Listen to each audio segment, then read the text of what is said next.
There is a fire we do not see. It burns not in wood or oil, but in memory.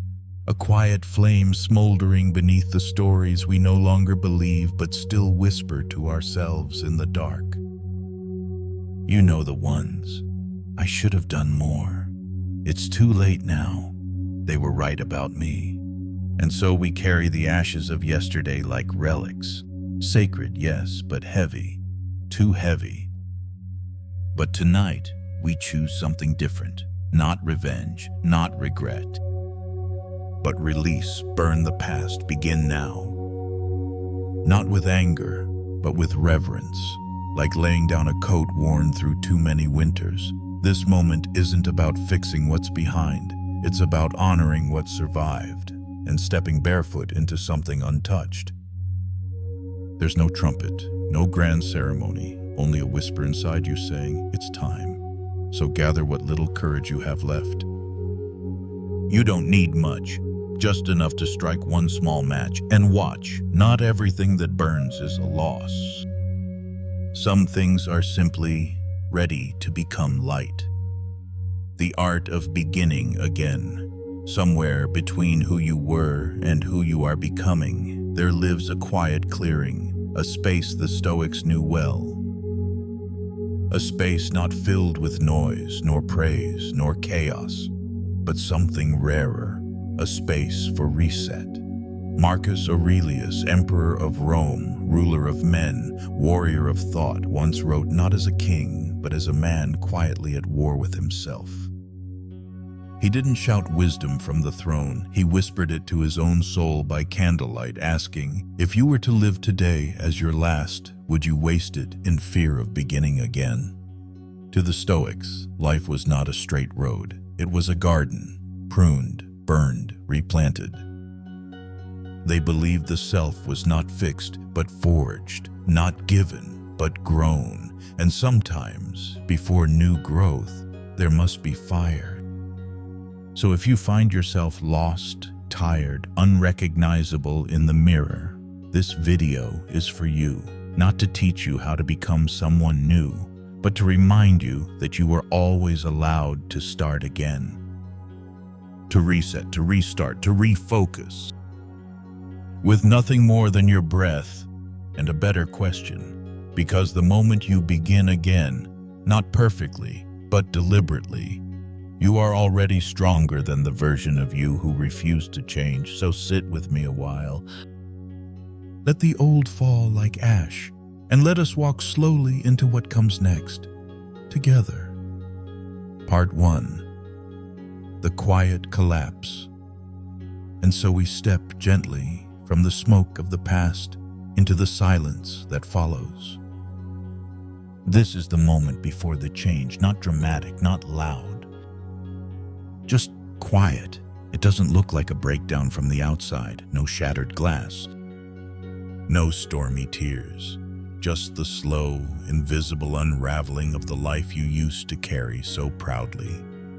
You wake up, but you don't really rise. Your body moves through the rituals, coffee, clothes, calendar, but your soul drifts like a thread untied, unraveling inch by inch. You forget what joy used to feel like. You scroll through old photos of your own smile and wonder if that person still lives inside you. You go to work, you answer emails, you nod in meetings, and yet, something vital feels like it's gone missing. Not suddenly, but like a lantern slowly dimming. This, dear listener, is the quiet collapse. It's not a crisis you can name. It's not a tragedy others will notice, but it is real. And it is sacred, because before every rebirth, there is this sacred undoing. The Stoics knew this. Zeno of Citium, the founder of Stoicism, was shipwrecked, not just literally, but spiritually. He lost all his goods, all his bearings, and in the midst of that wreckage, he stumbled into a bookstore in Athens. He picked up the teachings of Socrates, and everything changed. He would later say, I made a prosperous voyage when I suffered shipwreck. That's the secret no one tells you. The collapse you're experiencing isn't the end. It is the beginning wearing the mask of endings. You are not falling apart. You are shedding the job that no longer fits, the friendships that drain you, the expectations that never belonged to you in the first place. Your soul is whispering, let go. But we don't hear whispers easily in a world full of noise. So sometimes, the only way the soul can be heard is when everything else falls silent. And in that silence, you finally begin to feel, not numbly, not all at once, but with an ache that tells the truth. Something isn't working anymore.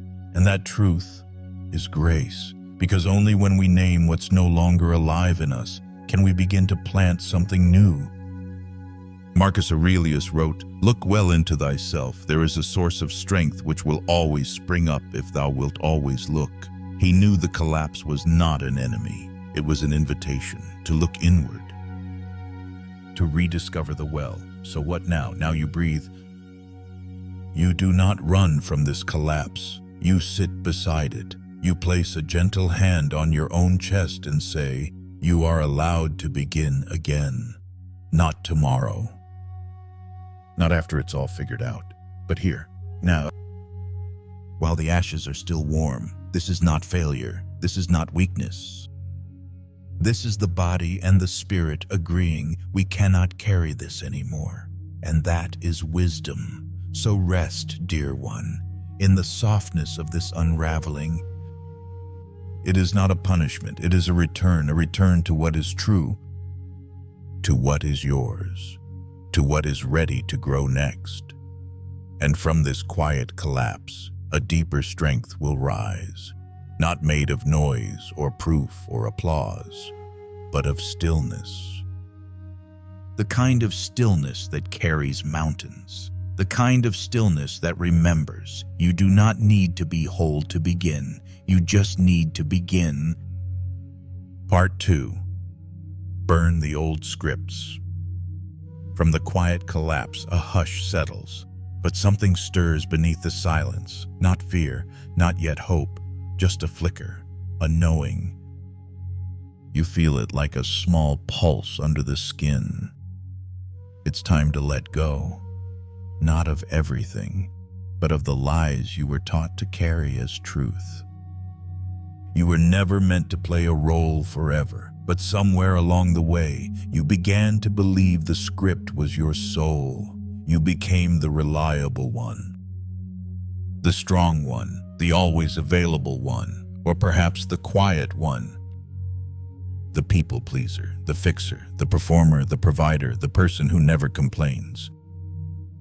You wore these identities like armor, and they protected you, until one day, they didn't. Now the armor feels heavy, cracked, and worst of all, it hides who you really are underneath. This is where the Stoic path begins, not with grand gestures, but with gentle subtraction. Marcus Aurelius once asked, "Is this essential? Let go of it. Be ruthless in your self-examination, not cruel." Ruthless, because mercy and clarity often walk hand in hand, and to truly be free, you must learn the sacred skill of release. Let go of the script that says, "This is just who I am." That line was written in a chapter you've outgrown. Maybe you didn't choose it, maybe life handed it to you, but you're allowed to revise the story. You're allowed to say, "This version of me was built on survival. I am ready to live now." Let go of the belief that you must earn rest. The Stoics valued action, yes, but not frenzy, not burnout. They prized stillness, the kind that clears the mind like a deep winter sky. You are not a machine built to prove your worth. You are a soul worthy even in stillness. Let go of the guilt that rises when you stop. It's not your truth. It's just old programming running on repeat. Let go of the need to be understood by everyone. Aurelius reminded himself again and again that the opinions of others were fleeting shadows. He said, "You have power over your mind, not outside events. Realize this, and you will find strength." There is power in walking forward without waiting for permission. There is peace in no longer explaining yourself to those who only hear what they fear. Now listen closely. There will be voices, old memories, old patterns, whispering things like, "You've changed. Who do you think you are? This isn't you." But it is. It's the you before the world told you who to be. Let their words rise like smoke. Let them drift. You do not need to argue with smoke. Instead, build a fire, not of rage, but of clarity. Write down every story you no longer believe. Fold it. Bless it.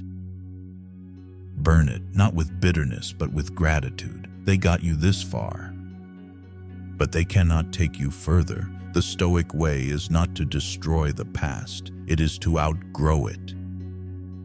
You are not burning down your life. You are clearing space for a truer one with fewer masks. One where your inner peace is not for sale. One where your energy flows not toward performance, but toward purpose. Let this be your quiet revolution. Not loud, not flashy, but holy. A single act of rebellion, to no longer betray yourself for belonging. You are allowed to evolve, to choose new words, to live in such a way that the old story simply no longer fits. So stand before the mirror of this moment, not to criticize, but to witness the shedding. Smile gently and speak aloud. I am not my old scripts. I am what I create next. Let the ash fall where it may. The fire is kind tonight. It does not destroy. It frees. Part 3. Master the reset. And now, from the embers of what no longer serves you, comes stillness. Not the emptiness of loss, but the silence of preparation. You have not been erased. You have been cleared. The old scripts have fallen away. And in their place you stand, not yet fully formed, but awake. And that is enough. This is where the reset begins. Not in grand declarations, but in choosing what to touch next with your presence. Think of your life like a quiet room after a storm. The windows open, the floor swept clean. You don't rush to fill it. You pause, you listen, and then with care, you begin again. The Stoics did not fear starting over. They revered it. Marcus Aurelius wrote, "Each day provides its own gifts." He did not seek rebirth through spectacle, but through practice. Deliberate, ordinary, sacred practice. So begin there with one small act. Make your bed. Wash your face. Light a candle. Write one true sentence. These are not trivial. They are rituals. Each one is a declaration. I still choose to shape my life. Your reset must begin in the body. We often think the soul awakens through insight, but more often it stirs through motion, through rhythm, through breath. So move, even gently. Take a walk without music. Feel the wind on your skin. Notice the weight of your steps. You are not escaping. You are arriving. Epictetus, once a slave, once voiceless, taught that freedom is not granted, it is chosen. Moment by moment, thought by thought. No man is free who is not master of himself. So choose mastery now. Not control, not perfection, but conscious return. Reset your surroundings. Remove what distracts, not to impress anyone, but to protect your peace. Let the room reflect who you are becoming, not who you've been trying to keep up with. Clear the digital noise. Silence the apps. Unsubscribe from what drains. Reclaim your time like sacred land. Reset your rhythms. You do not need to become a monk, but you do need to listen to the natural wisdom of your day. Wake gently. Eat slowly. Work with attention. Rest without guilt. You are not a machine. You are a living story. And stories need space to unfold. Reset your standards, not in pursuit of more, but of meaning. Ask yourself, what does my soul actually need today? Not your ego, not your fear, not your image, but your soul. Maybe it needs solitude. Maybe it needs sunlight. Maybe it needs to forgive. Whatever it is, honor it. That is the beginning of integrity. Mastering the reset is not about speed. It is about sincerity. The world will try to rush you, to measure your worth by progress charts and morning routines. But you are not here to compete. You are here to return fully to yourself. Let your reset be gentle, but let it be real. You don't need to announce it, just live it. Let your choices speak in whispers, clean hands, kind eyes, slow words, deep breath. That is power, the kind the Stoics believed in, the kind that changes a life not through noise, but through alignment. And if you fall, good, that is part of mastery. Fall 7 times, rise 8, each time reset again. Not because you failed, but because you're free, free to begin. Free to breathe, free to become, so sit here just a moment longer. Hand on heart, breath steady, and whisper, I begin again. And this time, I begin true. Part 4. Restart with intention. And now that you've reset, quietly, gently, truthfully, the question becomes not what should I do, but who am I becoming? Because to restart is not simply to resume motion, it is to choose direction. A bird released from a cage does not just fly. It listens, it waits, it watches the wind and chooses not only to soar, but where. This is your moment to do the same. The Stoics did not chase endless outcomes. They anchored themselves in principles. Because a life guided by results is fragile, always waiting on things to go right. But a life rooted in values is unshakable. Epictetus said, first say to yourself what you would be, and then do what you have to do. So pause now. Look within. Ask yourself softly, what kind of human do I wish to be? Not in the eyes of others, but in the truth of my own heart. Restart with the intention to be honest, not the kind of honesty that shouts opinions, but the kind that refuses to wear a mask. Let your yes be real. Let your no be kind. Let your silence mean something. You don't need to be loud to live honestly. You just need to stop hiding behind expectations that were never yours. Restart with the intention to be useful, not in the way the world exploits, but in the way the soul serves. The Stoics believed we were not made to hoard comfort, but to contribute. Ask, what can I give today? Time, attention, presence, kindness. You may not be able to change the world, but you can brighten a corner of it, and that is holy work. Restart with the intention to be whole, not perfect. Perfection is a performance. Wholeness is a homecoming. There will be cracks. There will be past regrets that still hum faintly in the background. That's all right. Marcus Aurelius wrote, waste no more time arguing what a good man should be. Be one. So don't debate your worth, just begin to live it. Even if you stumble, even if you have to whisper your new intentions into the night because no one else understands, that is still movement.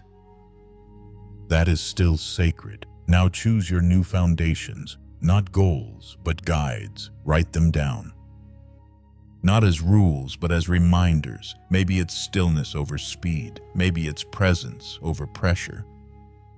Maybe it's depth over distraction. Whatever it is, let it be yours, not borrowed, not inherited, not manufactured by the noise around you. Let it be quiet enough that your soul recognizes it and bows. Restart with the intention to walk, not run. You are not late. You are not behind. There is no prize for rushing through your own becoming. The Stoic path is not a sprint. It is the slow mastery of one's thoughts, one's choices, one's inner posture. It is a daily return to yourself, with compassion, with courage, with care. And if the old world doesn't understand this new version of you, let it be confused. You are not here to be understood.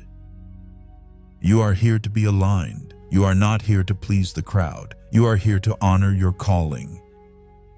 So each day, before the noise of the world rushes in, return to your intention. Speak it aloud, or write it on your palm, or whisper it into your cup of tea. Let it be simple. Let it be real. Let it be the quiet thread that ties every action back to who you're becoming. This is your restart. Not a redo, not a retreat, but a realignment. No more performing, no more chasing, no more waiting to be chosen. You are the one choosing now, so walk slowly, breathe deeply. Live like you meant it this time. Part 5. Refocus the mind. Once you have reset your steps and restarted your story with intention, there is one more sacred task awaiting you. You must gather your mind. Because a scattered mind cannot walk a steady path, and the path you now walk toward stillness, purpose, and truth requires a deeper kind of attention, not the frantic attention that jumps from screen to screen, but the soft, steady kind, like a candle flame that does not flicker even when the winds rise. The Stoics called this prohairesis, the ability to choose your response with clarity. They understood something modern life often forgets, that your attention is your most sacred possession, and what you focus on, you become. Marcus Aurelius wrote, "The soul becomes dyed with the color of its thoughts." What are your thoughts coloring your soul with today? Worry, comparison, regret? Noise, or something quieter, something clearer? The mind, left to its own, is like a wild horse, running in every direction. But the trained mind, the focused mind, becomes a companion. It helps you see through fog. It reminds you what matters. So let us begin this part of your journey not by adding more, but by removing what no longer serves your mind. First, clear the cluttered gates. The world will throw 1,000 things at you every hour. Notifications, opinions, headlines, temptations, but not all of them deserve entry. You must become a gatekeeper. Ask yourself, does this deserve my energy? Will this make me wiser or only more distracted? If the answer is no, let it pass. Like a stranger at the door. Second, return to presence. The mind often wanders into the past to mourn, or rushes into the future to worry. But your power, your only true power, lives in the present. Seneca once wrote, "True happiness is to enjoy the present without anxious dependence upon the future." So when your thoughts begin to spiral, come back to this breath, this room, this moment. Take a sip of water with reverence. Feel the texture of the chair beneath you. Notice the softness of your breath as it leaves your nose. This is not trivial, this is training. You are teaching your mind to stay, not in fear, but in faith. Third, protect your inner citadel. The Stoics spoke of building an inner fortress, not of stone, but of awareness, a place where the noise of the world cannot reach you. When someone mocks you, you return to the citadel. When plans fall through, you return to the citadel. When the world feels chaotic, you go inward, not outward. Because in that space, you are free, not from life, but from its illusions. Refocusing your mind does not mean ignoring your pain. It means choosing what pain deserves your voice. It means not rehearsing every wound, every fear, every what if. The wise mind does not deny that pain exists. It simply does not dwell there. It visits. It listens. It learns, then it continues on. Fourth, simplify your inputs. Not every podcast is wisdom. Not every book is nourishment. Not every conversation is worthy of your attention. Choose carefully what you feed your mind. Even a beautiful garden becomes choked with weeds if you water everything. Read less but deeper. Listen less but truer. Speak less but with more meaning. And lastly, forgive your distracted selves. You will forget these truths. You will get swept away at times. That's not failure. That's the nature of being human. The Stoics never demanded perfection, only practice. So each time you find yourself lost in thought, simply smile and return to the breath, to the step, to the moment. This is how you refocus the mind, not by force, not by shame, but by love. Because the clearer your mind, the calmer your life. And the calmer your life, the more deeply you can live it. So tonight, before you sleep, ask yourself softly, where has my mind been living today? And if the answer is somewhere far, bring it home with no judgment. Only grace, because you're not trying to control every thought. You're simply remembering your power to choose which ones get to stay. That is Stoicism, and that is peace. Part 6. Walk with silence. And once your mind has been gathered, like a lantern lit in a still room, you are ready to walk forward. But not with noise, not with grand gestures, with silence. The world expects your transformation to be loud. It wants updates. It wants explanation. It wants proof. But the Stoics would smile gently at this. They knew the most powerful changes are not announced. They are lived. Epictetus said, "Don't explain your philosophy, embody it. So do not waste your sacred energy narrating your growth to those who cannot see it. Let your actions speak in quiet tones. Let your footsteps echo with stillness. Silence is not absence. It is presence without performance. You do not need to prove you are healing. You do not need to post every insight. You do not owe your journey to anyone's applause. The wise walk forward with a calm that comes not from control but from clarity. They no longer chase approval because they know who they are becoming. There is a strength in saying nothing, in letting others underestimate you, in keeping your vision folded like a sacred letter in your pocket. You don't need to defend it. You only need to carry it. And when the time is right, you live it. Not for attention, but for alignment. In silence, your intentions mature. They are no longer tossed in the wind of opinions. They root deep beneath the surface, nourished by stillness. You are not hiding. You are growing, quietly, patiently, deeply. A seed does not shout as it becomes a tree. It expands in secret. So must you. Let silence become your shield, not because you're afraid, but because you're protecting something sacred.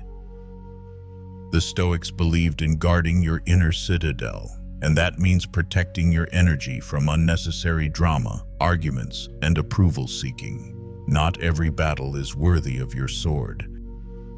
Not every comment deserves a reply. Not every fire must be fought. Sometimes wisdom means walking away, without a word, without resentment, just peace.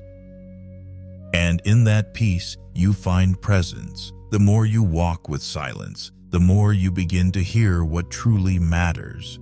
You hear your intuition again, not the frantic voice of fear, but the gentle tug of truth.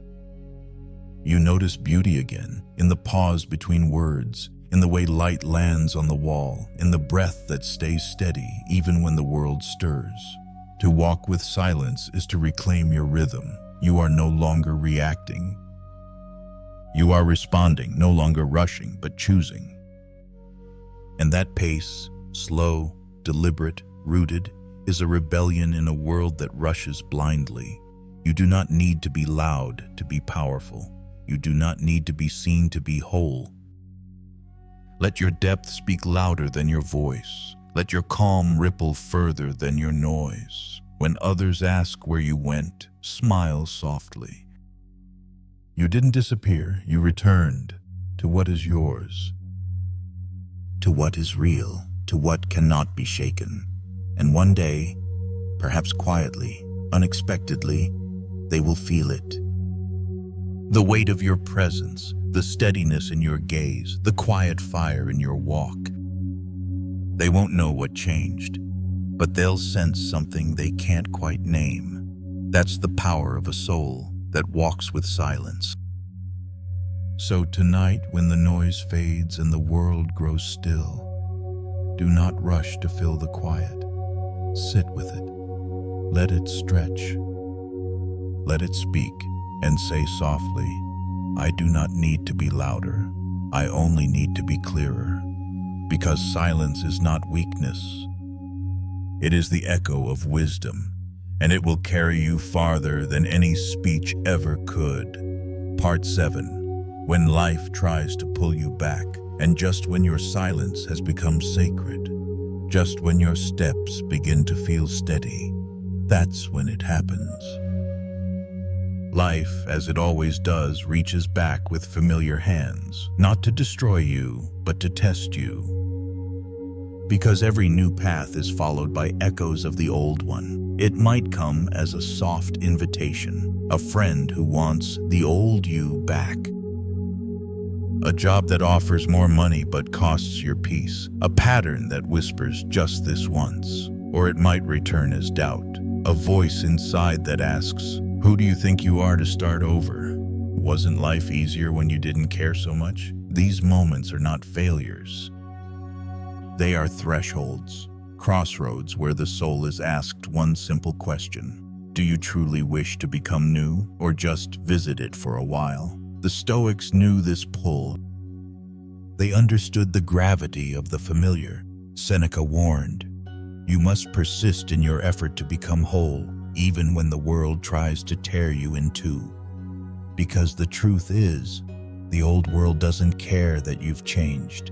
It only cares that you still fit. And so it will tempt you with comfort, the comfort of old habits, the ease of autopilot. The seductive lull of, it's always been this way. But comfort, when not rooted in alignment, is a cage, soft, quiet, padded, but a cage all the same. So when life tries to pull you back, pause. Not in fear, but in awareness. Ask yourself, does this pull feel like peace or like permission to shrink? Because not every opportunity is aligned. Not every invitation is your future in disguise. Sometimes the old life simply wants company, and you, dear one, have outgrown its conversation. Remember what you left behind, not to dwell, but to honor. You left behind numbness for clarity. You left behind approval for truth. You left behind chaos for calm. You did not walk this far just to turn around at the sound of your name being called from behind. You are not who you were. Let the world miss you. Let them say you've changed. Let them wonder where you went. You're not lost. You're just walking farther than they've dared. This is the moment to protect your progress. Not with walls, but with wisdom. Say no, gently. Walk away, kindly. Decline without guilt. You do not need to prove your worth to old patterns. You do not need to rehearse old roles to feel safe. You are allowed to evolve without needing permission. You are allowed to say, that version of me was needed once, but I am no longer her. You are allowed to outgrow places, people, and even versions of yourself that once felt like home. And if you stumble, that's all right. Even Marcus Aurelius, emperor of an empire, admitted his flaws to himself each night. He didn't demand perfection. He simply returned again and again to what he believed was right. That is the mark of true change. Not that you never look back, but that you no longer belong to what you've left behind. So when life tries to pull you back, smile, not with arrogance, but with clarity. Let the tug remind you how far you've come. Let the temptation be a teacher. Let the discomfort be a doorway. Because the stronger your roots, the less likely you are to be shaken. And you, dear one, have grown roots not in shallow soil, but in soul-deep earth. So walk on. Not quickly, not loudly, just steadily, lovingly, forward. And if the old life calls, let it call. You have other places to be now. Part 8. A new kind of strength. And so, you kept walking, past the noise, past the old temptations, past the versions of yourself that once begged to be enough. Now you are here. Not perfect, not complete, but anchored. There is a hush inside you now, a steadiness. This is what a new kind of strength feels like. Not loud, not praised, not even visible to many, but unmistakable, the kind of strength that doesn't seek control, it seeks clarity. The kind that doesn't win every battle, but knows which battles matter. The kind that doesn't conquer others, but masters the self. The Stoics never spoke of strength as domination. They spoke of it as discipline, integrity, presence. Marcus Aurelius wrote, "You have power over your mind, not outside events. Realize this, and you will find strength." And now, you are beginning to realize this too. Strength is saying no when your body is tired and your spirit needs rest. Strength is holding your tongue when your ego wants revenge. Strength is forgiving, not because they deserve it, but because you do. Strength is walking away from what no longer aligns, even if it once meant everything. This new kind of strength is not built in the gym of ambition. It is built in the still hours, in the quiet decisions, in the breath you choose not to waste on proving yourself. You used to think strength was about enduring more. But now you know, it's about carrying less with more grace. There's power in how you speak to yourself now. No longer cruel, no longer filled with old echoes, but soft, clear. Honest, you are your own companion now. You are no longer at war with your reflection. That is strength. There's power in how you respond, not with reactivity, but with rootedness. You pause, you observe. You choose, not from fear, but from alignment. Your peace is no longer up for negotiation. This kind of strength protects your joy, not with walls, but with discernment. You know now, not everyone gets access. Not every invitation deserves a yes. You are no longer afraid to disappoint others if it means honoring yourself. And when the storms come, because they will, you won't break. You've built yourself from the inside out, not on validation, not on constant motion, but on values, on breath, on wisdom. You do not need the world to see it. You feel it in the way your chest no longer tightens the way it used to, in the way your silence now says more than your words ever could. This strength is the gift you give to your future self. It is the path you've cleared so that your days can begin with calm, not chaos, so that your relationships reflect truth, not performance, so that your choices reflect freedom, not fear. You are not returning to who you were. You are not fixing what was broken. You are becoming who you were meant to be, before the world told you otherwise. And that quiet, steady return to essence is the greatest strength of all. So stand here now. Breathe here now and say without needing applause, I am strong, not because I never fall, but because I rise with peace, not panic. I am strong, not because I have everything figured out, but because I trust myself enough to begin again. This is not the end of the journey, but it is the beginning of something rare, something real, a life not powered by force, but by truth. So now, dear soul, you've come full circle. From collapse to clarity, from noise to intention, from old scripts to quiet strength. Not through striving, but through remembering who you are when the world grows quiet. You didn't need to chase a new life. You only needed to return to the one that's been quietly waiting inside you all along. This is the way of the Stoic, not to escape the storms, but to walk through them with a heart that no longer trembles.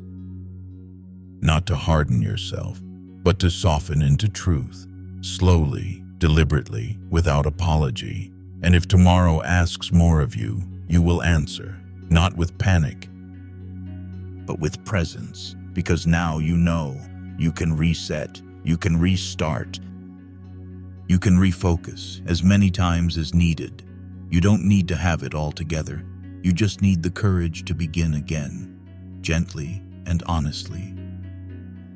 So tonight, before you sleep, place your hand on your chest and whisper the words, I begin again, and this time I begin with peace. For the brave and the becoming, if this story stirred something in you, if it reminded you of your own quiet strength, then walk with us a little longer.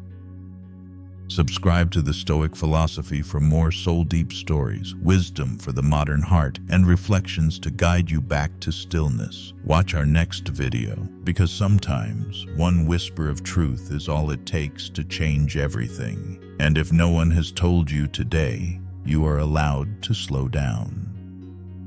You are allowed to choose differently. You are allowed to begin again, and again, and again. This isn't the end. It's the opening of a new chapter, written quietly, lived truthfully, and carried in silence by the strongest part of you.